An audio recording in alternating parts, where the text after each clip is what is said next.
Good evening everyone, मैं doctor Sanjay अत्री welcome करते हैं। आपका स्वागत है आज की क्लास में आप सभी का।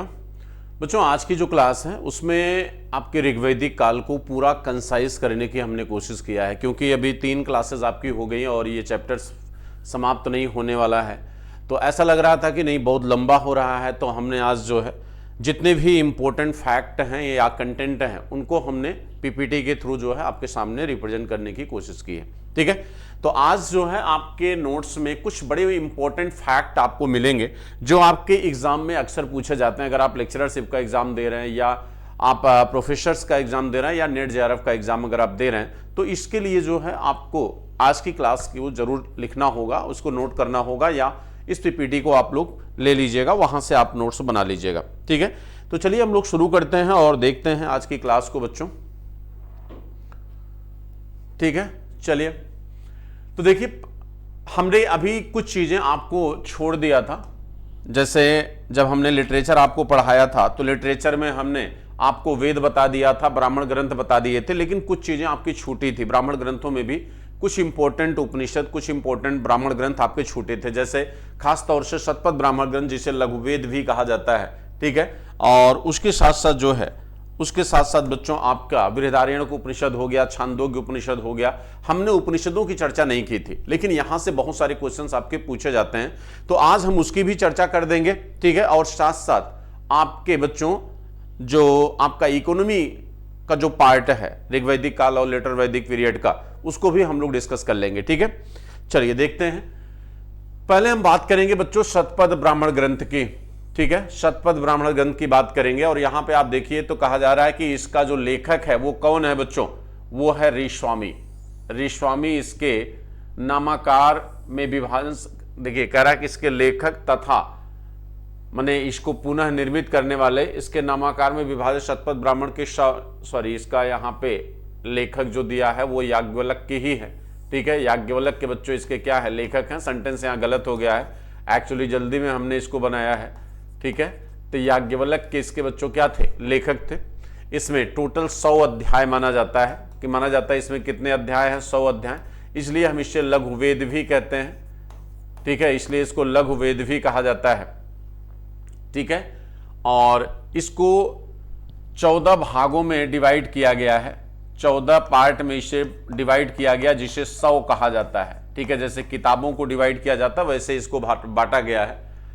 इसको हम लघु वेद भी कहते हैं। इसे ऐतिहासिक वेद एवं ब्राह्मण साहित्य का मुकुटमणि भी कहा जाता है। ठीक है, यानी इससे हमें उस समय के समाज की बड़ी ही इंपॉर्टेंट जानकारियां बच्चों मिलती हैं। ठीक है, उस समय के समाज की बड़ी इंपॉर्टेंट जानकारियां हमें यहां से आपको देखने को मिलेंगी। ठीक, इसलिए इसको हम उस समय के ब्राह्मण साहित्य का मुकुटमणि कहा गया है। ठीक, पहली जो इसकी विशेषता है, अब प्रश्न यहां पे यह है कि ब्राह्मण ग्रंथों में आपको क्या क्या मिला, खासतौर से शतपथ ब्राह्मण ग्रंथ में। और यहां पे देखिएगा तो सबसे पहले बच्चों ये जानिए कि ये सबसे बड़ा ब्राह्मण ग्रंथ है, यानी सभी ब्राह्मण ग्रंथों में सबसे बड़ा है। भाई ऋग्वेद के 2 ब्राह्मण ग्रंथ हैं, ऐतरेय और कौशिक की।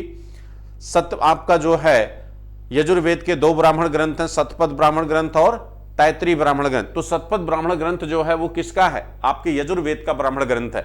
ठीक है, तो सबसे बड़ा है, और साधन के रूप में वेद के बाद शतपथ ब्राह्मण ग्रंथ का ही स्थान आता है, यानी वेदों के बाद सबसे ज्यादा जानकारी वो शतपथ ब्राह्मण ग्रंथ में ही बच्चों प्राप्त होती है। शतपथ ब्राह्मण ग्रंथ प्रारंभ से ही सत्य भाषण की प्रतिज्ञा से होता है, यानी इसका प्रारंभ जो है वो सत्य भाषण की प्रतिज्ञा से होता है। दैट मीन्स कि इसमें शुरू में ही ये कहा गया है कि इसमें जो भी बातें कही जा रही हैं वो पूरी तरह क्या है, सत्य है। ठीक है, यानी ये जस्टिफाई करने की कोशिश की गई है कि इस लिटरेचर में जो बातें कही जा रही हैं वो पूरी तरह सही हैं, और ऐसा ये पहला लिटरेचर है जिसमें इस चीज को जस्टिफाई करने की कोशिश की गई है। ठीक है, शतपथ का अंतिम कांड ही बृहदारण्यक उपनिषद है। कहा जाता है कि शतपथ ब्राह्मण ग्रंथ का जो अंतिम भाग है, इसका जो अंतिम भाग है, ठीक है, उसी से आपका बृहदारण्यक उपनिषद बच्चों बना हुआ है। और आप जानते हैं बृहदारण्यक उपनिषद भी सबसे बड़ा उपनिषद माना जाता है। ये आपका क्या है, सबसे बड़ा उपनिषद है। ठीक, सबसे बड़ा उपनिषद है। और सबसे प्राचीन उपनिषद की अगर बात करेंगे तो आपका हो जाएगा छांदोग्य उपनिषद। सबसे प्राचीन उपनिषद की बात करेंगे तो कौन सा उपनिषद होगा, छांदोग्य उपनिषद होगा। सबसे छोटे की बात करेंगे तो मांडुक्य उपनिषद होगा। ठीक, तो ये तो रही आपकी बच्चों इसकी बात कि भाई इसी का पार्ट है शतपथ ब्राह्मण ग्रंथ का। कहते हैं शतपथ ब्राह्मण ग्रंथ के कुछ कांडों की, कांड मतलब होता है भाग, उसके कुछ भागों की रचना सांडिल्य ऋषि ने भी किया है। यानी दो हो गए, याज्ञवल्क्य के साथ सांडिल्य भी आ गए। ठीक है, सांडिल्य ऋषि ने भी किया है।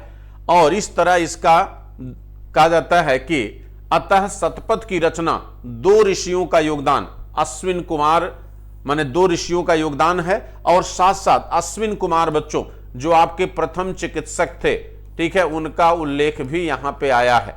ठीक है, जिन्होंने विषपला को बच्चों कटे हुए पैर लगाए थे। सेंटेंस को थोड़ा सा सही करना पड़ेगा। ठीक, तो अश्विन कुमार का उल्लेख जो पहले चिकित्सक थे, ऋग्वेद में भी इनका नाम आता है और यहां भी बच्चों इनका नाम आया है। याज्ञवल्क्य मैत्रेयी संवाद, यहां ध्यान दीजिएगा, ये ज्यादा पूछा जाता है। याज्ञवल्क्य मैत्रेयी संवाद, विदेथ माधव की कथा, जिसमें बच्चों उन्होंने कहा है कि मैंने अग्नि को मुंह में धारण कर रखा था और जब मैंने घृत का उच्चारण किया, घृत मतलब घी, जब आप घृत का उच्चारण करोगे तो जिह्वा जो है आपके तलवे से टच करेगी और जब इन्होंने घृत का उच्चारण किया तो अग्नि जमीन पे गिर जाती है और सब कुछ वो जलाते हुए पूरब की तरफ बच्चों बढ़ जाती है। ठीक है, सब कुछ जलाते हुए पूरब की तरफ बढ़ी तो माना जाता है कि यहां पर जो है इसके पीछे पीछे बच्चों विदेथ माधव भी क्या हुए, अग्नि के पीछे पीछे चल दिए। और जब अग्नि सदानीरा को नहीं जला पाई, सदानीरा मतलब गंडक बिहार की, तो जब इन्होंने अग्नि से पूछा कि भाई आपने तो पश्चिम में सब कुछ जला दिया, हम लोग कहां रहेंगे, तो कहा गया कि पूरब में। तो इस कहानी से भौगोलिक विस्थापन की जानकारी पता चलती है। इससे पता चलता है कि आर्यों ने किस तरह से ऋग्वैदिक क्षेत्र से, सप्तसिंधु क्षेत्र से मिड गंगा वैली की तरफ बच्चों क्या किया, ट्रांसफर किया। तो ये कहानी उससे जुड़ी हुई है। इसके बाद पुरुष मेध यज्ञ, जिसमें मानव की बलि दी जाती थी, इसी ब्राह्मण ग्रंथ में आया है पुरुष मेध यज्ञ। उपनयन संस्कार, जिससे शिक्षा का आरंभ होता है, वो भी इसी ब्राह्मण ग्रंथ में आता है। राम कथा, देखिए जल प्लावन की कथा, most is the most important, जल प्लावन की कथा और मत्स्य अवतार, यानी जिसमें पृथ्वी को बचाने के लिए भगवान विष्णु ने मछली का अवतार लिया, तो आप इसे अवतारवाद भी कह सकते हैं। अगर आपसे पूछेगा कि अवतारवाद का सबसे पहला प्रमाण, तो यही शतपथ ब्राह्मण ग्रंथ है। लेकिन इसके बाद कहां मिलेगा, तो भगवत गीता। इसके बाद अवतारवाद का प्रमाण कहां मिलता है, भगवत गीता। ठीक है, तो ये ध्यान रखिएगा, ये most is the most fact है। मनु की, 7वें मनु की रक्षा, राजा दुष्यंत और भरत की कथा का विवरण भी इसी में है। दुष्यंत और भरत कथा बच्चों, जिस भारत के नाम पर भारत का नाम भारत पड़ा, आजकल वो भी बड़ी चर्चा में है। ठीक है, इंडिया और भारत जो है, तो वो जो है ध्यान रखिएगा यहीं पर बच्चों आपको मिलेगा। ठीक है, इसी शतपथ ब्राह्मण ग्रंथ में। ठीक है, समझ में आ रहा है। अब देखिए एग्रीकल्चर से रिलेटेड किन चीजों का उल्लेख इसमें आता है, शतपथ ब्राह्मण ग्रंथ में एग्रीकल्चर से रिलेटेड कौन कौन सी चीजें आई है। तो कह रहा है कि हल संबंधी अनुष्ठान का विस्तृत विवरण, पुनर्जन्म का सिद्धांत, ठीक है, द्वारा यवन ऋषि के यौवन दान, च्वयन ऋषि इनको बोला जाता है, च्वयन ऋषि के यौवन दान, इनकी आराधना करो, कभी बुढ़े नहीं रहोगे आप। सौपर्णाख्य आख्यान, पुरुरवा उर्वशी आख्यान, संवाद कहते हैं, आख्यान की जगह संवाद करिए, इसको छोड़ दीजिए, ये इंपॉर्टेंट नहीं, लेकिन ये इंपॉर्टेंट है, पुरुरवा उर्वशी संवाद। ठीक है, और यज्ञ वेदी का निर्माण, आप यज्ञ वेदी का निर्माण इसी में आएगा। क्यों आएगा, क्योंकि ये यजुर्वेद से संबंधित ब्राह्मण ग्रंथ है। तो यजुर्वेद से संबंधित ब्राह्मण ग्रंथ होने के कारण आपको पता है यजु माने क्या होता है, यज्ञ, यजु मतलब यज्ञ है। तो यज्ञ संपादन के विधि विधानों का उल्लेख जो है यजुर्वेद में आता है, तो यजुर्वेद से जुड़ा हुआ ब्राह्मण ग्रंथ है, इसीलिए इसमें यज्ञ वेदी के निर्माण का विवरण भी बच्चों क्या किया गया है, दिया गया है। ठीक है, तो यज्ञ वेदी के निर्माण का विवरण भी आपको यहां पे बच्चों मिल जाएगा। ठीक है, यज्ञ वेदी के निर्माण की विधि का वर्णन इसमें किया गया है आपके शतपथ ब्राह्मण ग्रंथ में। ठीक है, चलिए आगे आते हैं। अब यहां पे आइए जरा देखिए शतपथ ब्राह्मण ग्रंथ में इसके अतिरिक्त क्या है। कहते हैं कि मत्स्य न्याय, मत्स्य न्याय, मत्स्य न्याय का संबंध यहां किससे है, अराजकता से। मत्स्य न्याय का संबंध बच्चों किस चीज से है, अराजकता से। यानी जहां पर कोई नियम ना हो, कोई कानून ना हो, ठीक है, उसे अराजकता कहा जाता है, अराजकता। ठीक, तो यहां पर मत्स्य न्याय की कंडीशन है, यानी अराजकता की स्थिति है। आपके भारतीय इतिहास में बच्चों अगर आप देखेंगे तो आपको कुछ ऐसे राजा मिलेंगे जिनका चुनाव जनता के द्वारा किया गया है, और वो भी अराजकता की स्थिति से निपटने के लिए। जैसे बंगाल में गोपाल का नेतृत्व जनता के द्वारा किया गया। कहा जाता है कि बंगाल में मत्स्य न्याय का दौर था, अराजकता की स्थिति थी, जनता ने स्वयं गोपाल को अपना राजा चुना। इसके साथ साथ जो है, ठीक है, इसके साथ साथ बच्चों आप देखिए यशस्कर बंगाल माने कश्मीर में, उसको भी जनता ने राजा चुना था। तो यहां पे ध्यान दीजिएगा, कहते हैं कि यहां पर बच्चों मत्स्य न्याय की यानी अराजकता की बात की गई है। शतपथ में मिलता है, कहा गया है कि अकाल के समय सशक्त अशक्त को क्या करता है, परेशान करता है या पकड़ने लगता है। तो ये तो सही बात है, जब अकाल की स्थिति हो तो उस समय जो मजबूत लोग होते हैं वो कमजोरों का क्या करते हैं, शोषण करते हैं, यानी उसका लाभ उठाते हैं। जैसे मान लीजिए गरीबी बेगारी हो, भुखमरी का दौर हो, तो उस समय आज के व्यापारी साहूकार अपने अनाज का मूल्य और बढ़ा कर देते हैं, बढ़ा देते हैं, है कि नहीं। आलू का भाव अगर बढ़ने लगता है तो उसका स्टोरेज कर दिया जाता है ताकि उसके मूल्य में और वृद्धि हो जाए। तो यह संकल्पना यानी शोषण की विचारधारा, शोषण की विचारधारा का प्रमाण जो है यही से आपको बच्चों देखने को मिलता है। ठीक है, कि समाज का शोषण, समाज का ही एक वर्ग जो है कैसे करता है वो आपको यहीं पे देखने को मिलेगा। भगत सिंह जो है इसी चीज को बच्चों रोकना चाहते थे। ठीक है, यानी समाज में अगर आप भारतीय समाज को बड़े गहराई से देखें तो हिंदुस्तान में शोषण की संकल्पना जो है वो वैदिक काल से ही देखने को मिलती है। और ध्यान रखिएगा, आपको बच्चों बताया जाता है, पढ़ाया जाता है कि जब संपत्ति की संकल्पना आई तो उस संपत्ति को सुरक्षित करने के लिए लोगों ने राज्य की संकल्पना को जन्म दिया, क्योंकि अगर संपत्ति की संकल्पना ना आई होती तो राज्य की संकल्पना भी शायद न आती। राज्य की संकल्पना इसीलिए लाई गई थी ताकि आपकी संपत्ति को कोई ऐसी संस्था प्रोटेक्शन दे सके, सुरक्षा दे सके।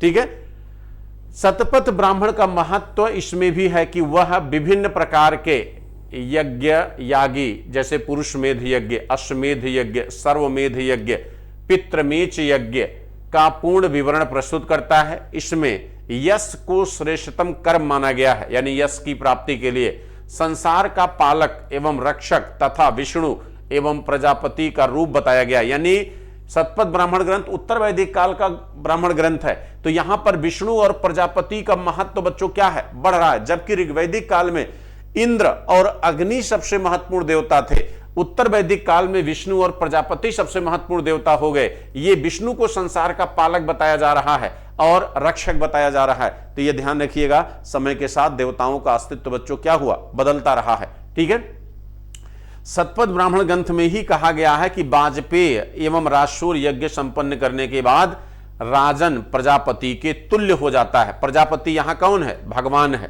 ठीक है, ऋग्वेद में उत्तर वैदिक काल में अथर्ववेद में जो है वह बच्चों सभा और शमित को भी प्रजापति की दो पुत्रियां बताया गया है। तो इसका मतलब है कि यहां पे ये कहा जा रहा है शतपथ ब्राह्मण ग्रंथ में कि यदि कोई राजा जो है अगर वो यज्ञ का संपादन करता है, कौन सी यज्ञ, वाजपेय यज्ञ जिसमें घोड़ों की दौड़ कराई जाती थी और राजा की श्रेष्ठता को दिखाने के लिए उसके घोड़े को, उसके रथ को सबसे आगे रखा जाता था ताकि राजा को लोग जो है श्रेष्ठ माने। तो वाजपेय यज्ञ में घुड़दौड़ होती थी। राजसूर यज्ञ जो है आपके राज्यारोहण के समय होता था।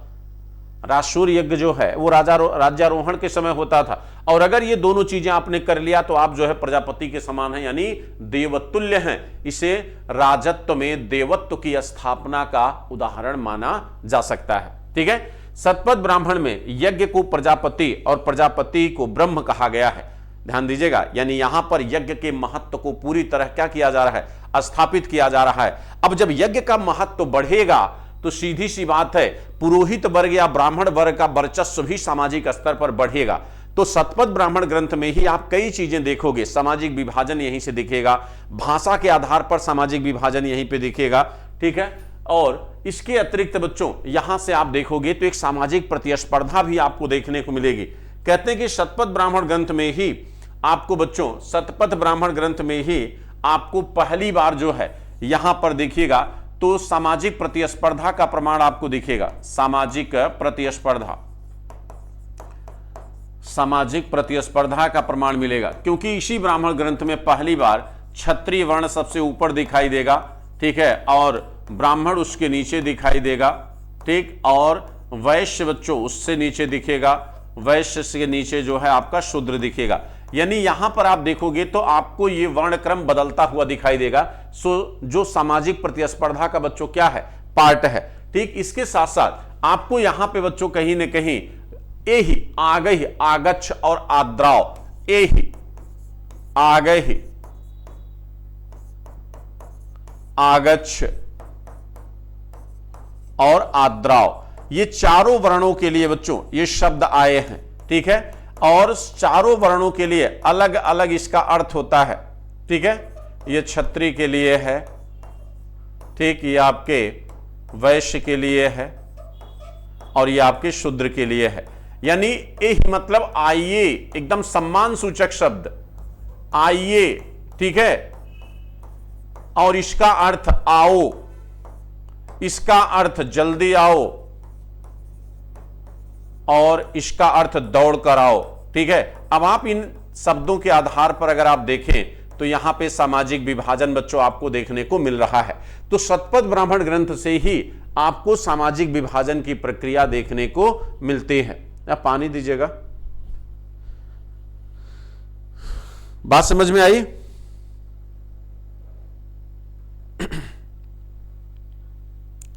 बात समझ में आई कि नहीं?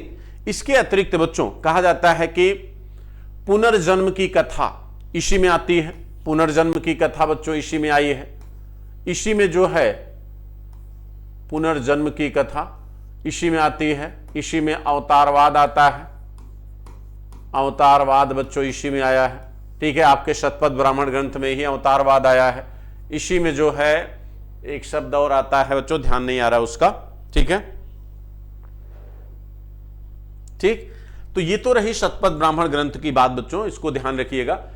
अब देखिए इसके अतिरिक्त जो है कुरु, पांचाल, कौशल, विदेह, ठीक है, आदि का उल्लेख मिलता है। ये उस समय के बच्चों क्या थे? जनपद थे। ये उस समय के क्या थे? जनपद थे। इनका उल्लेख यहीं पे आता है। संजय का उल्लेख भी यहीं पे आता है। संजय यानी मैं, ठीक है, शतपथ ब्राह्मण ग्रंथ में आया हूं।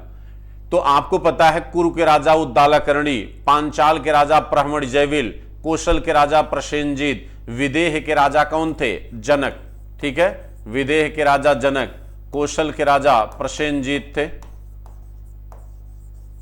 और पांचाल के राजा प्रहमण जयविल जो बहुत बड़े विद्वान थे बच्चों। ये वो राजा हैं जो तलवार के अतिरिक्त जो है ज्ञान का भी बच्चों आधार रखते हैं। प्रहमण जयविल। कुरु के राजा उद्दालक अरुणी, कुरु के राजा थे उद्दालक अरुणी। कुरु के राजा बच्चों कौन थे? उद्दालक अरुणी थे, ठीक है। तो यह ध्यान रखिएगा। कहते हैं कि इसके अतिरिक्त जो है और भी जान लीजिए, काशी के राजा अजातशत्रु थे। काशी के राजा थे अजातशत्रु इस समय।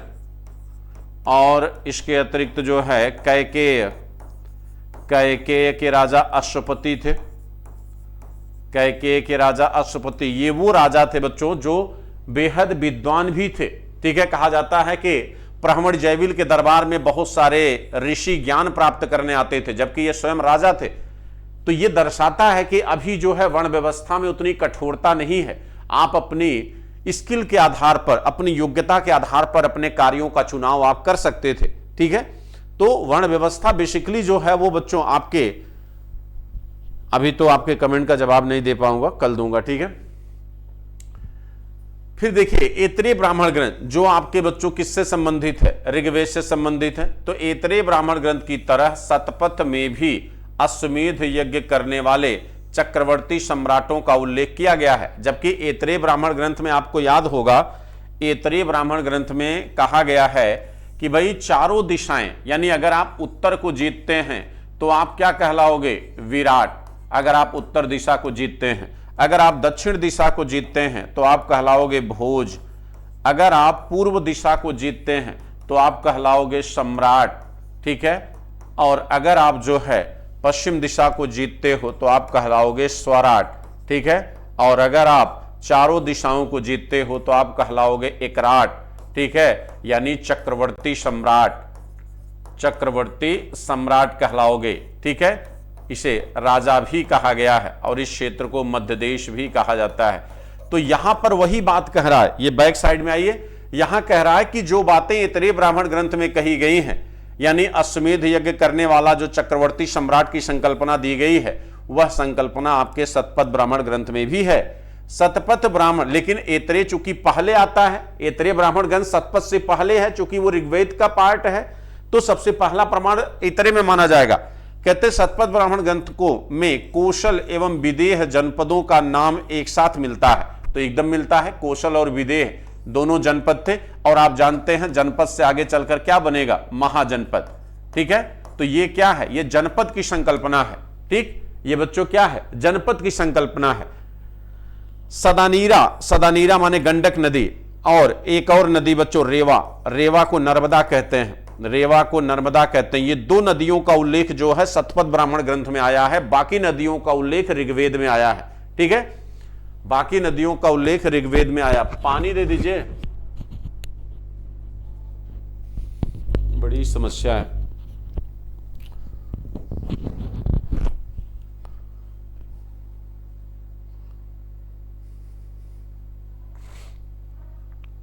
ठीक है, तो यहां पे आप देखिए, तो सदानीरा करा गंडक नदी इन दोनों जनपदों का विभाजन करती थी। किसका किसका बच्चों, आपके कौशल और विदेह का। अब देखो, कौशल तुम्हारा कहां है, ये तुम्हारा कौशल है, जिसे आज की डेट में श्रावस्ती कहते हो, जिसे आज की डेट में श्रावस्ती कहते हो।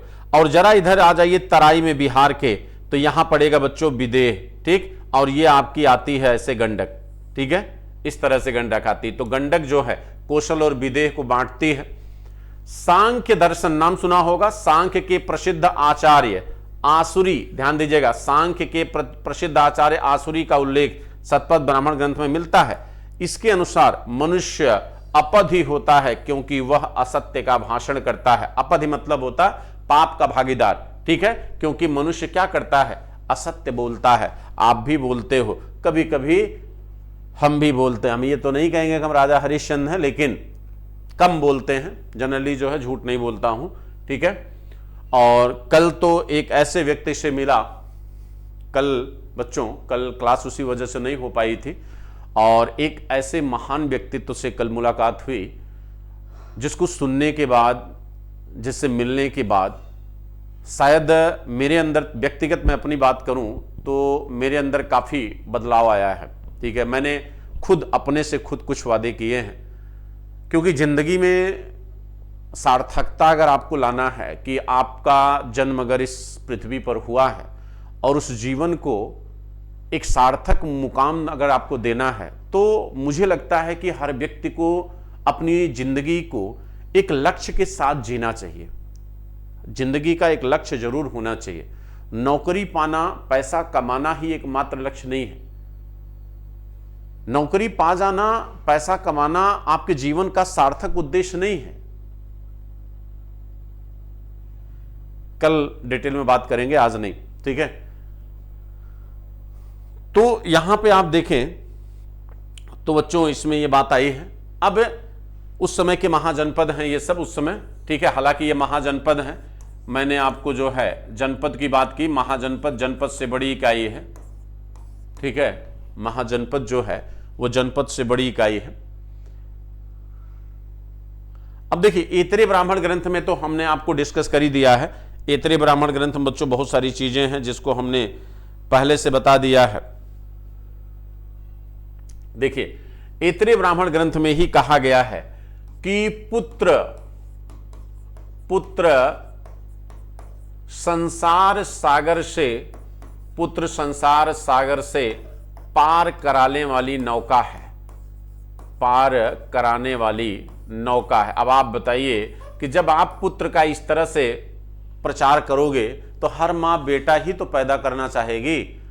कोई चाहेगा कि मेरे घर पुत्री पैदा हो, हर पुरुष ये चाहेगा कि मेरे घर पुत्र पैदा हो। भैया आप कह रहे हो कि पुत्र संसार सागर से पार कराने वाली नौका है, यानी वही आपकी समस्याओं को क्या करेगा, उबारेगा। अरे आजकल बेटियां बहुत आगे जा चुकी हैं, टॉप कर रही हैं आईएएस में। ठीक है, ये लोग पागल थे इस समय। कहते सुनह सेब की कथा, सुनह सेब की कथा इसी में दी गई है। सुनह सेब की कथा का वर्णन इसी में है। इसी में जो है चारों वर्णों के कर्तव्यों का निर्धारण है। चारों वर्णों के कर्तव्यों का निर्धारण आपके ऐतरेय ब्राह्मण में किया गया है। चारों वर्णों के कर्तव्यों का निर्धारण, ब्राह्मण के 6 कर्तव्य हैं। यज्ञ करना, कराना, दान देना, दान लेना, शिक्षा देना, शिक्षा लेना। क्षत्रिय का काम जनता की रक्षा करना। व्रात्य का काम व्यापार, वाणिज्य और पशुपालन, यानी व्रात्य यानी वैश्य का काम। शूद्र का काम ऊपर के तीनों वर्णों की सेवा। पुत्री का जन्म दुखों का कारण है। पुत्री का जन्म दुखों का कारण है, यह इसी में कहा गया है। पुत्री का जन्म दुखों का कारण है, वो बच्चों इसी में कहा गया है। ठीक है, पुत्री का जन्म क्या है, दुखों का कारण है, वो आपको इसी में बताया गया है। नोट कर लिया सभी? चलिए आगे बढ़ते हैं। अब देखिए, कहते शतपथ ब्राह्मण अभी खत्म नहीं हुआ है, इसी में आया। यही मैं कंफ्यूज था थोड़ा इसी को लेके। अर्धांगिनी शब्द बच्चों, अर्धांगिनी शब्द का उपयोग आपको इसी में मिलता है शतपथ ब्राह्मण ग्रंथ में। कहते हैं कि शतपथ ब्राह्मण ग्रंथों में सामाजिक स्थिति में सर्वोपरि स्थान देता है, क्योंकि वह ऐतरेय ब्राह्मण के अनुसार ब्राह्मण केवल दान देने वाला है, राजा जब चाहे उसको हटा सकता है। ऐतरेय ब्राह्मण ग्रंथ में कहा गया है। यही शतपथ ब्राह्मण के अनुसार राजा को, ब्राह्मणों को चारों दिशाएं दे देनी चाहिए। यानी शतपथ ब्राह्मण ग्रंथ में ब्राह्मण को महत्व दिया गया है और कहा गया है कि राजा जो हो उसे ब्राह्मण को अपनी चारों दिशाएं दान दे देनी चाहिए। ठीक है, इसके अनुसार ब्राह्मण सबको मित्र एवं अहिंसक है। ब्राह्मण सबका मित्र एवं अहिंसक है। इसके अनुसार ज्ञान यज्ञ तपस्या से अधिक महत्वपूर्ण है। कह रहा कि ज्ञान जो है वो यज्ञ और तपस्या से अधिक महत्वपूर्ण। देखिए कितना विरोधाभासी है। एक जगह ज्ञान को महत्व दे रहा है, लेकिन वहीं दूसरी जगह राजा के संदर्भों में कहता है कि आप यज्ञ करिए। चतुर्दिक राजा अगर आपको बनना है, चक्रवर्ती राजा आपको बनना है, तो एक तरफ तुम अंधविश्वास को बढ़ावा दे रहे हो और दूसरी तरफ ज्ञान को महत्व दे रहे हो। ठीक है, शतपथ ब्राह्मण के अनुसार गाय एवं बैल निस्संदेह पृथ्वी पर हर चीज का आधार है, यही जननी है। ठीक है, गाय और बैल। करा ये इंपॉर्टेंट है बच्चों, कभी भी एग्जाम में आ सकता है आपके। शतपथ ब्राह्मण में लोहे का संबंध प्रजा से बताया गया। अब आप जानते हैं कि अभी तक ये माना जाता था कि लोहे का सबसे प्राचीन एग्जाम्पल 1000 BC में मिलता है, लेकिन अब नए रिसोर्स में ये 1500 BC पहुंच चुका है। ठीक है, कि लोहे की प्राचीनता 1500 BC, हालांकि इसका यूटिलाइजेशन जो है वो 600 BC के बाद एग्रीकल्चर सेक्टर में आपको दिखेगा। ठीक है, लेकिन यहां देखिए शतपथ ब्राह्मण में लोहे का संबंध प्रजा से बताया गया है। इसमें राज्य एवं साम्राज्य में भेद करते हुए, यानी राज्य में और साम्राज्य में भेद करते हुए साम्राज्य को राज्य से बड़ा बताया गया है। सर्वप्रथम अस्पृश्य यानी छुआछूत जो आपके संविधान के आर्टिकल 17 में दिया गया है, जिसका विरोध आजीवन गांधी जी ने किया, उसका भी पहला उल्लेख यहीं पे है। यानी उत्तर वैदिक काल में समाजों में काफी विभाजन देखने को मिलता है। न केवल समाज चातुर्वर्ण व्यवस्था में फैल चुका है, बढ़ चुका है, बल्कि अस्पृश्यता यानी छुआछूत अब आपके समाज में दिखाई देना शुरू हो चुकी है। ठीक है, तो लोहे का आप अंश देख सकते हैं यहां पे एग्जाम्पल। चलिए आते हैं बच्चों बृहदारण्यक उपनिषद। बृहदारण्यक उपनिषद की बात करते हैं, और बृहदारण्यक उपनिषद जो है ये सबसे बड़ा उपनिषद माना जाता है। ये सबसे बड़ा उपनिषद है, और न केवल सबसे बड़ा उपनिषद है बल्कि शतपथ ब्राह्मण ग्रंथ का अंतिम भाग है। ये शतपथ ब्राह्मण ग्रंथ का ही बच्चों क्या है, पार्ट है, उसी का क्या है, भाग है। और अगर अप्रत्यक्ष रूप से देखा जाए तो यह यजुर्वेद का भाग है। किसका भाग है? यजुर्वेद का भाग है। ठीक है, तो कहते हैं कि इसमें क्या क्या किन किन चीजों का उल्लेख है, जरा आइए देखते हैं शतपथ ब्राह्मण ग्रंथ में किन किन चीजों का उल्लेख है। तो चाची गाड़ी संवाद, चाची गाड़ी संवाद, तायती संवाद, ये इंपॉर्टेंट नहीं है, इसको नहीं याद करना है। ठीक है, ये अगला मोस्ट इंपॉर्टेंट है जिसे आपको याद करना, जनक की सभा का उल्लेख है। ठीक है, और जनक की सभा में बच्चों कहते हैं याज्ञवल्क्य गार्गी संवाद, याज्ञवल्क्य गार्गी संवाद यही हुआ था। याज्ञवल्क्य गार्गी संवाद आपका यहीं पे होता है। याज्ञवल्क्य गार्गी संवाद, जिसमें गार्गी ने याज्ञवल्क्य को जब पराजित कर दिया तो याज्ञवल्क्य ने उसे मारने की धमकी दिया। ठीक है, तो वो संवाद बच्चों इसी में है। और कहते हैं कि इनकी सभा का उल्लेख, जनक की सभा का उल्लेख सबसे पहले, जनक स्वयं राजा होते हुए बच्चों हल चलाते हैं, तभी तो सीता मिली थी। कह रहे हैं कि श्वेतकेतु संवाद, कवत श्वेतकेतु संवाद इसी में है। इसी में कहा गया है कि मन में धन साधक नहीं है। कह रहा कि मन में धन साधक नहीं है, मन से अमरत्व की प्राप्ति नहीं होती। मन नहीं, यह धन है। ठीक है, कह रहा कि मैंने इसी में बताया गया कि धन जो है वो साधक नहीं है। ठीक है, माने कभी भी जीवन का साध्य जो है वो धन की प्राप्ति नहीं होनी चाहिए। वो उसी की तो बात में कर रहा था कि नौकरी पाना ही और धन की प्राप्ति करना जीवन का वही एकमात्र साध्य नहीं होता है। जीवन को सार्थक बनाना है तो कुछ और भी उसके साध्य हैं, कल बात करूंगा उसकी। ठीक है, और धन से अमरत्व की प्राप्ति नहीं होती है। करोड़पति अरबपति मर जाते हैं, 13वीं होने के बाद भूल जाओगे। आज अंबानी की डेथ हो जाए, ठीक है, तो आप 40 दिन बाद, 13 दिन बाद आपको याद भी नहीं रहेगा कि भारत का पहला धनी आदमी कौन था। लूसेंट पढ़ना पड़ेगा आपको और फिर रटना पड़ेगा कि कौन थे।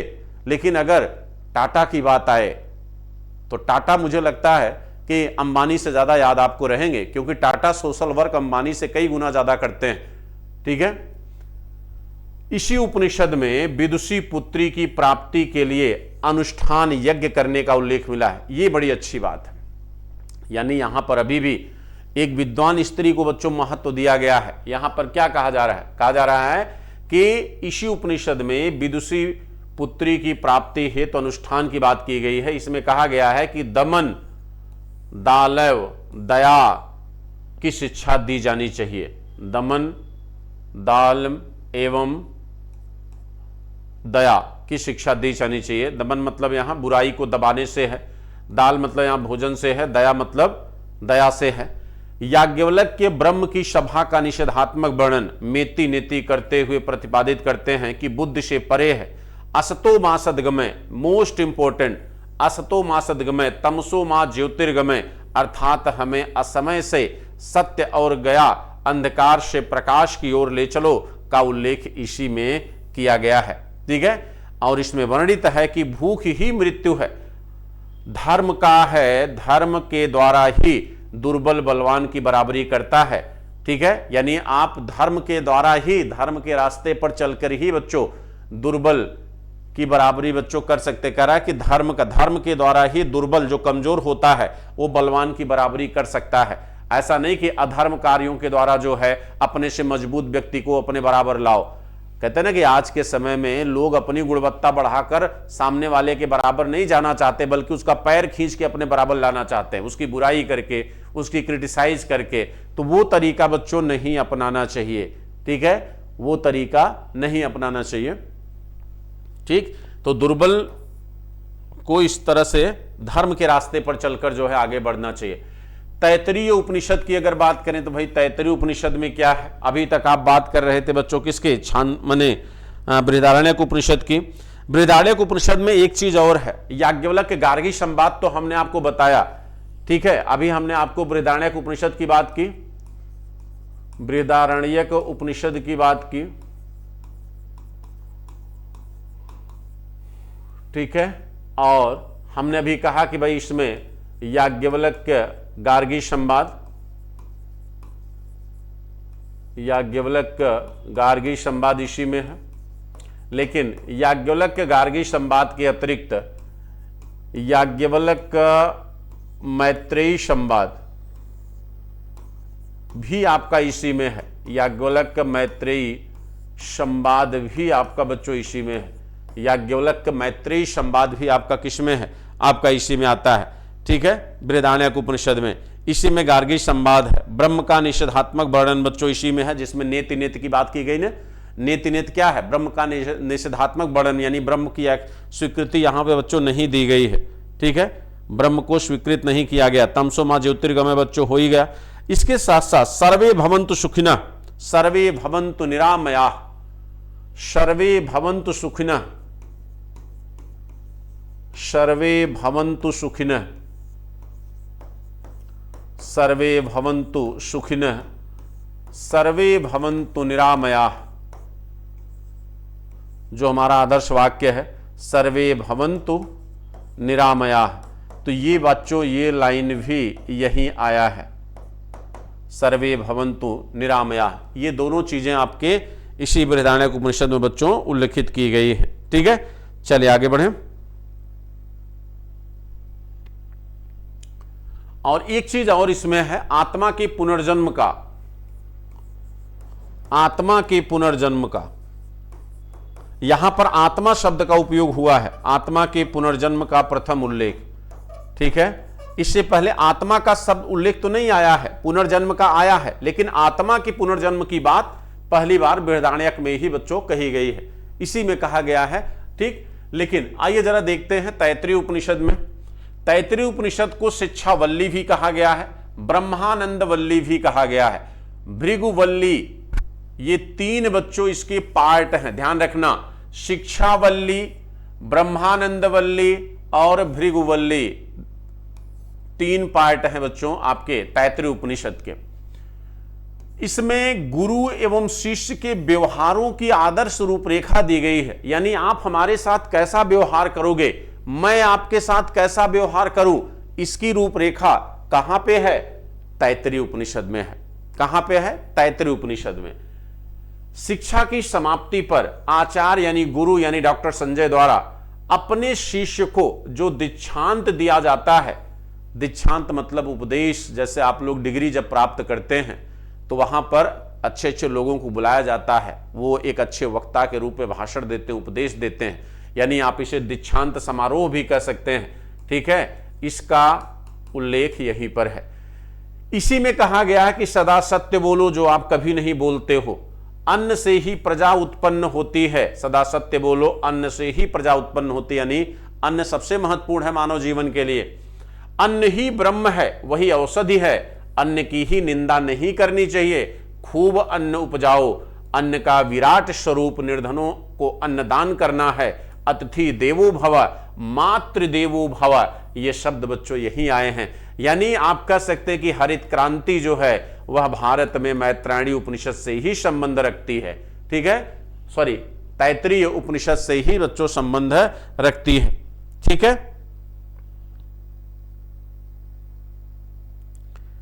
बात समझ गए कि नहीं? अच्छा, एक चीज और बच्चों, अतिथि देवो भव के साथ इसी में एक चीज और कहा गया है, वो भी आप नोट कर लीजिएगा। ठीक है, क्योंकि इसी में कहा गया कि तप ही ब्रह्म है। जैसे कहते हैं ना कि यहां पे क्या कहा गया, अन्न ही ब्रह्म है। ठीक है, दोनों शब्दों को ध्यान रखना, अन्न ही ब्रह्म है। ठीक, यहां पे देखो बोल रहा है ना, अन्न ही ब्रह्म है। वैसे ही ज्ञान प्राप्ति को भी महत्व दिया गया है और कहा गया है कि तप ही ब्रह्म है, तप ही ब्रह्म है, यानी आप इस समय तपस्या कर रहे हैं। ठीक है, क्या कर रहे हो आप, तपस्या कर रहे हो, ब्रह्म की प्राप्ति का प्रयास कर रहे हो। नहीं, आप लोग तो झूठ बोल रहे हो, आप लोग तो पैसा कमाने की तपस्या कर रहे हो। ठीक है, आप तो ब्रह्म की प्राप्ति का उसका प्रयास आप नहीं कर रहे हो। बुद्ध के अष्टांगिक मार्ग, ध्यान देना, बुद्ध के अष्टांगिक मार्ग का स्रोत तैत्तिरीय उपनिषद ही है। बुद्ध के अष्टांगिक मार्गों का स्रोत तैत्तिरीय उपनिषद को ही माना गया है। तैत्तिरीय उपनिषद में ब्रह्म को अंदर परमो योग में निहित बताया गया है। यह कहता है कि विज्ञान ही शब्द देवता, ध्यान रखना इस लाइन को, विज्ञान ही शब्द देवता है, वही वक्ता है, आनंद ही ब्रह्म का परम रूप है।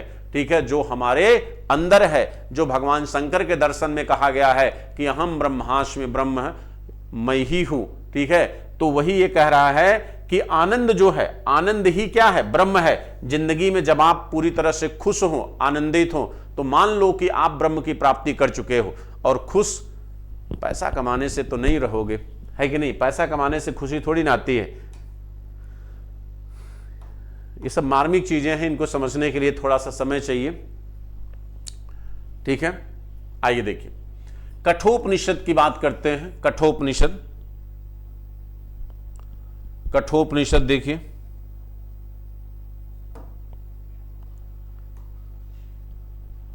कहते हैं इसमें जो सबसे महत्वपूर्ण है वो है यम नचिकेता संवाद, मोस्ट इंपोर्टेंट बच्चों, यम नचिकेता संवाद, जिसमें यम ने नचिकेता को ओम यानी आत्मा के विषय में समझाया है। आत्मा को पुरुष मानते हुए यम ने कहा कि आभा का न तो कभी जन्म होता है और न ही मृत्यु, यह अजन्मा और अनश्वर है। नेह नानास्ति किच्चंद उपनिषद का शंखवाद है यह। शरीर रच का रूपक कठ उपनिषद में भी ख्यात है। कठ उपनिषद के अनुसार न तो आत्मा वेद ज्ञान से मिलती है, न मेघा से, न बहुत पुस्तकों को पढ़ने से। इसमें अपरा विद्या, जिसमें वेद भी शामिल है, को सच्ची विद्या का अभाव अविद्या माना गया है। बड़ी महत्वपूर्ण लाइन है, ये कभी न कभी जरूर पूछेगा। कठ उपनिषद में ही कहा गया है कि न तो आत्मा वेद ज्ञान से मिलती है, न मेघा से यानी आपकी स्किल से, न बहुत पुस्तकों को पढ़ने से। इसमें अपरा विद्या माने ब्रह्म का ज्ञान, जिसमें वेद भी शामिल है, ठीक है, को सच्ची विद्या का अभाव यानी अविद्या माना गया। यानी ये कहता है कि वेदों से भी हमें पूर्ण ज्ञान की प्राप्ति नहीं होती है, ठीक है, वेदों से भी हमें पूर्ण ज्ञान की प्राप्ति नहीं होती है। श्वेताश्वर उपनिषद, इसमें परमात्मा को रुद्र तथा दुनिया को माया कहा गया है। इसमें परमात्मा को रुद्र तथा दुनिया को माया कहा गया है।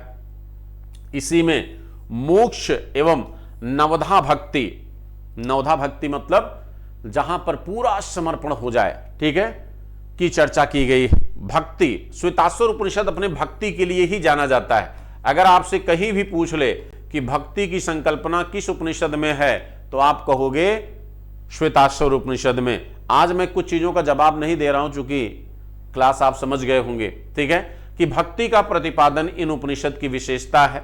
बताया गया है कि गुरु भक्ति देव भक्ति का ही रूप है। सर्वप्रथम इसी उपनिषद में ब्रह्मा की प्राप्ति हेतु योग एवं यौगिक क्रियाओं पर बल दिया गया है, ठीक है। तो यह भी ध्यान रखना कि भक्ति के लिए योग एवं यौगिक क्रियाएं, योग एवं यौगिक क्रियाओं पर बच्चों क्या किया गया है, बल दिया गया है। यौगिक क्रियाओं पर बल दिया गया है, ठीक है, यौगिक क्रियाओं पर क्या किया गया है, बल दिया गया है। चलिए अब देखिए, कहते हैं कि कृषि कार्य, कृषि आर्य कृषकों में विजित लोगों के, ये किसी उसमें का नहीं है, किसी साहित्य की बात नहीं कर रहा हूं। अब हम अर्थव्यवस्था से आ गए, अर्थव्यवस्था की बात कर रहे हैं, अर्थव्यवस्था की बात कर रहे हैं, ठीक है। आप ये जानते हैं कि आर्य जो थे वो कबीलाई थे, पहले वो मूलतः पशुपालक थे, एग्रीकल्चर कौन करता था, अनार्य करते थे, ठीक है। लेकिन बाद में धीरे धीरे आर्यों ने भी एग्रीकल्चर को अडॉप्ट किया और चौथे मंडल में पहली बार बच्चों 24 मंत्रों में कृषि का उल्लेख आता है, जिससे यह पता चलता है कि आर्यों ने भी कृषि को क्या किया है, अपनाना शुरू कर दिया है। अश्विन देवता ने पाना खाया 10वें मंडल में वर्णित है। ओ कीवत जूरी, कभी पासों से खेलो, कृषि और पाओगे।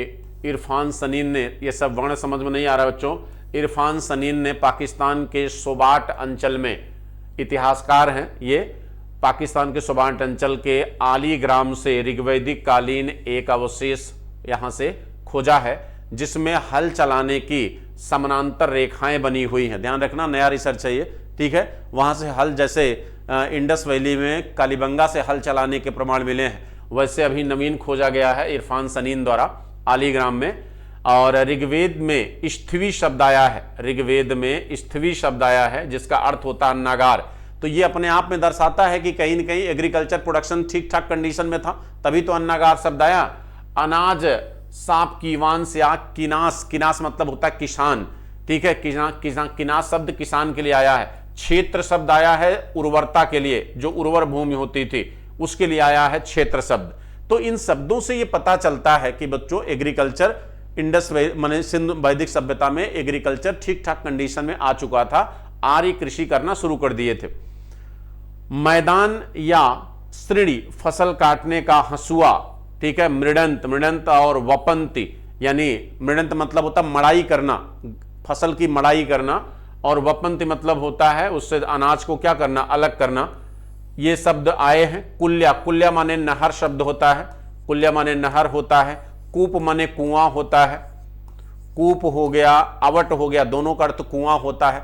अस्म चक्र, अस्म चक्र ये क्या है, घिरनी, यानी सिंचाई का एक साधन है। घिरनी बच्चों यानी सिंचाई साधन के रूप में इनका उपयोग हो रहा है। यत्र ऋग्वेद केवल एक फसल, हालांकि ऋग्वेद में केवल जौ का उल्लेख मिलता है, ठीक है, लेकिन आगे चलकर आप देखोगे तो बहुत सारे शब्दों का उल्लेख आपको मिलेगा, ठीक है। गोधूम शब्द आता है, व्रीहि शब्द आता है, तंदुल शब्द आता है जो चावल के लिए है, ठीक है। सीता कुंड यानी वो लाइन होती थी जिसमें हल चलता था, उसे सीता कहते थे। भूमि खेतों में बनी छोटी नालियों को सीता कहा गया है। सीता यानी जब आप जैसे हल चलाते हैं ना तो जो कूड़ा बनता है, जो लाइनें बनती हैं, उसे सीता कहा जाता था। अतिथि देवो भवः, ऋग्वेद प्रथम मंडल में ऋग्वेद के नासदी सूक्त में एकम शद विप्रा बहुधा वदंती, ये बच्चों बहुत ही इंपॉर्टेंट लाइन है ऋग्वेद की, ठीक है, ध्यान रखिएगा इसको। एकम शद विप्रा बहुधा वदंती सा संस्कृति प्रथमा विश्वरा बृहस्पति जूहू कथा संवाद सूक्त। भारतीय नाटक के अन्य ही ब्रह्म है तप ही ब्रह्म है। भारतीय नाटक के अन्य ही ब्रह्म है तप ही ब्रह्म है। हालांकि संवाद शब्द आया है, लेकिन इस लाइन को थोड़ा सा मैं समझ के आपको बताऊंगा इस लाइन का मीनिंग क्या है, कि नाटक के अन्य ही ब्रह्म या लाइन कहीं थोड़ा सा मुझे लग रहा मिसमैच हो गई है, जिसकी वजह से दिक्कत हो रही है थोड़ा इसको समझने में।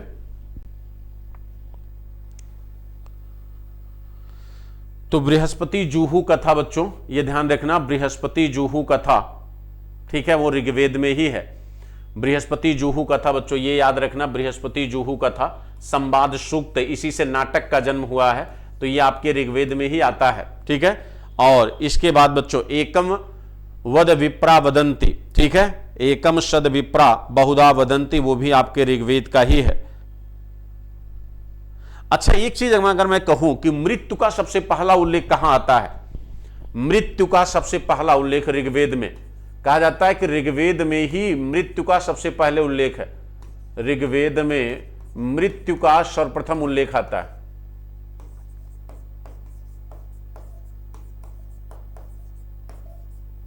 मृत्यु का सर्वप्रथम उल्लेख ऋग्वेद में आया है सबसे पहले, ठीक है। मृत्यु का सबसे पहला उल्लेख बच्चों यहीं पे आता है। अच्छा, वैदिक राष्ट्रीय गीत किसे कहा गया है बच्चों? अगर मैं आपसे कहूं कि वैदिक राष्ट्रीय गीत, वैदिक राष्ट्रीय गीत किसे कहते हैं? वैदिक राष्ट्रीय गीत, तो वैदिक राष्ट्रीय गीत पृथ्वी सूक्त को कहा गया है। पृथ्वी सूक्त को वैदिक राष्ट्रीय गीत कहा गया है, जो आपके अथर्ववेद में आया है। कहां आया है? तो अथर्ववेद में, ठीक है। वैदिक राष्ट्रीय गीत बच्चों आपके पृथ्वी सूक्त में है, आपके अथर्ववेद में आता है, और अथर्ववेद में ही भूमि माता और पृथव्या का उल्लेख आता है। इसी में जो है मातृभूमि की बात की गई है, ठीक है।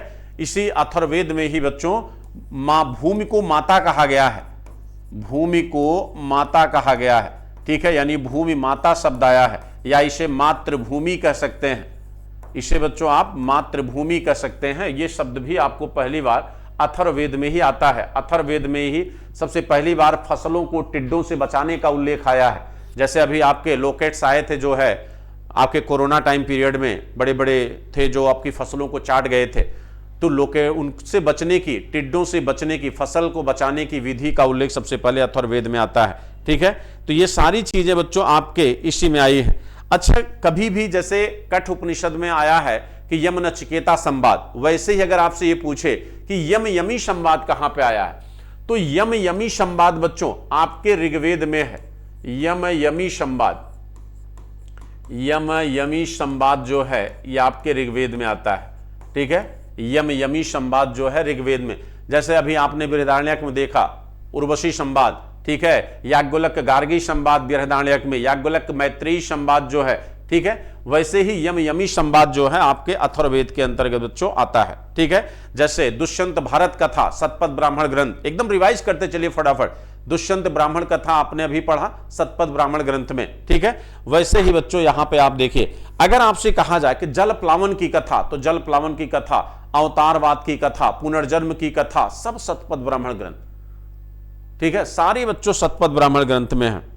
बात समझ में आई?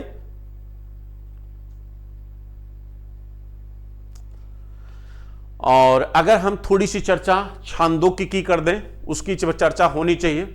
क्योंकि उसी में आता है ना सर्व खल विदम ब्रह्मा। तो छांदोग्य उपनिषद जो सबसे छोटा है, छांदोग्य उपनिषद, ठीक है, कहते हैं कि इसकी सबसे खास बात, सबसे पुराना, माफ करिएगा, सबसे छोटा नहीं, सबसे पुराना, सबसे प्राचीन, ठीक है, और सर्वप्रथम बाल विवाह का उल्लेख, सर्वप्रथम बाल विवाह का उल्लेख इसी में आता है, ठीक है। इसके अतिरिक्त जो है कृष्ण के गुरु घोर अंगिरस का उल्लेख, कृष्ण के गुरु घोर अंगिरस का उल्लेख, घोर अंगिरस का उल्लेख, कृष्ण के गुरु घोर अंगिरस का उल्लेख, देवकी पुत्र कृष्ण का उल्लेख, देवकी पुत्र कृष्ण का उल्लेख,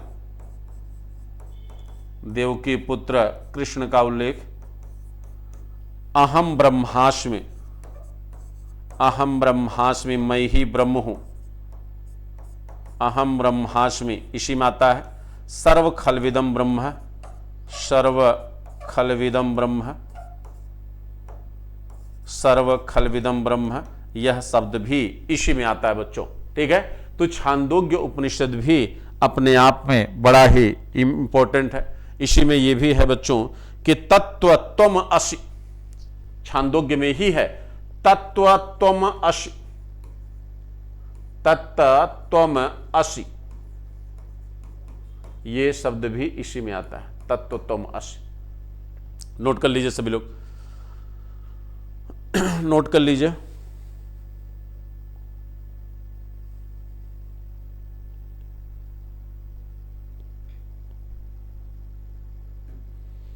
चलिए, ठीक है। तो ये बच्चों आज का आपका सेशन रहा, जितने भी इंपॉर्टेंट था ऋग्वैदिक काल के वो चीजें मैंने आपको बता दिया है। अब मैं आपको कुछ जो है कृषि शब्दावली के विषय में बच्चों चर्चा कर दूं, ठीक है, क्योंकि कृषि शब्दावलियां जो है वो आपसे पूछी जा सकती हैं, ठीक है, वो बच्चों आपसे पूछी जा सकती हैं, ठीक। चलो,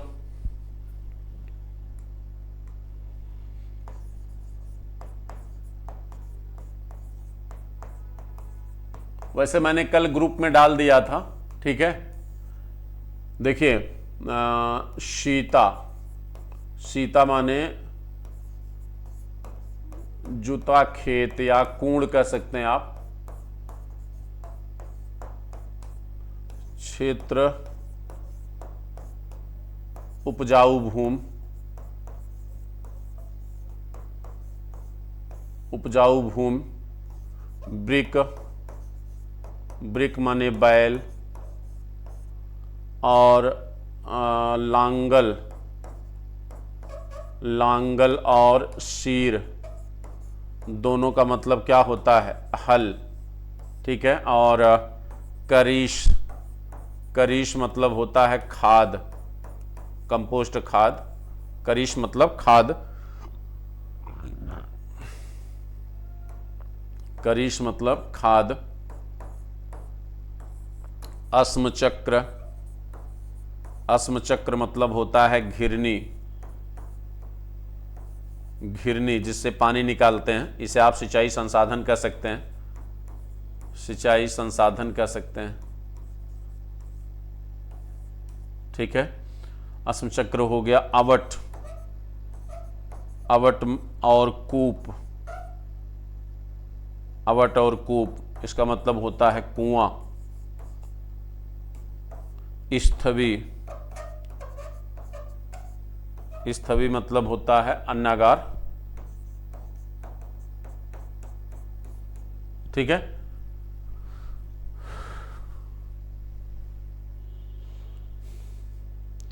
ब्रीही मतलब मैंने वो तो बता ही दिया, गेहूं, गेहूं के लिए गोधूम शब्द आया है, गोधूम शब्द आया है किसके लिए, गेहूं के लिए।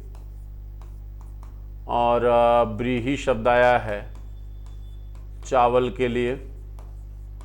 यव शब्द आया है जौ के लिए, जो सबसे बच्चों क्या थी, मुख्य फसल थी, ठीक है, जो सबसे क्या थी, मुख्य फसल थी।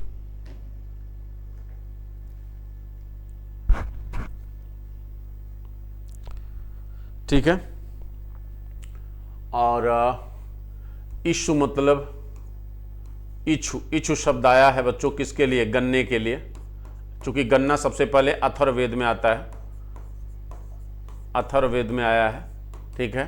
कीवांश शब्द आया है किसान के लिए, कीवांश शब्द किसान के लिए आया है। कीवांश मतलब क्या होता है? किसान, ठीक है। कीवांश मतलब किसान। उर्वरा मतलब होता है जुता हुआ खेत, ठीक है। और कौशय, कौशय मतलब होता है बच्चों रेशम, कौशय, कौशेय शब्द आया है, कौशेय मतलब होता रेशम, यानी इसका प्रचलन था रेशम का, ठीक है। कैवर्त मतलब होता मछुआरा, जो मछली मारने वाले होते हैं। कैवर्त मतलब क्या होता है? मछुआरा, ठीक है। कैवर्त मतलब मछुआरा होता है, ठीक है।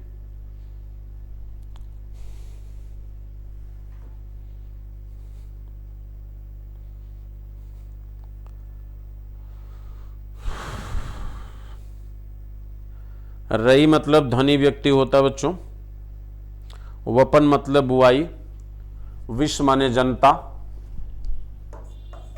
विष मतलब जनता होता है, जनता। वपन मतलब बुआई। तो ये शब्द तो आए हुए हैं, ठीक है। तो इनसे क्या लगता है? इनसे लगता है बच्चों कि धीरे धीरे आर्यों ने भी पूरी तरह एग्रीकल्चर सिस्टम को क्या किया? एडॉप्ट कर लिया, ठीक है। और इसके साथ अब अर्थ आपका ऋग्वैदिक काल को बच्चों एंड करूंगा, और अगले इसको मैंने बहुत सारी चीजें आपको प्रैक्टिस में मिल जाएंगी, ठीक है। जो भी चीजें छूटी हैं, जैसे मैंने अभी रिलीजन की चर्चा नहीं किया है, धर्म की चर्चा नहीं किया, तो वो मैं प्रैक्टिस के थ्रू करा दूंगा, और बहुत सारे ऐसे फैक्ट आपको प्रैक्टिस के थ्रू आपको मिल जाएंगे, ठीक है। तो चलिए फिर मिलते हैं बच्चों कल, और कल आपके प्रश्नों का जवाब भी दूंगा, ठीक। Thank you.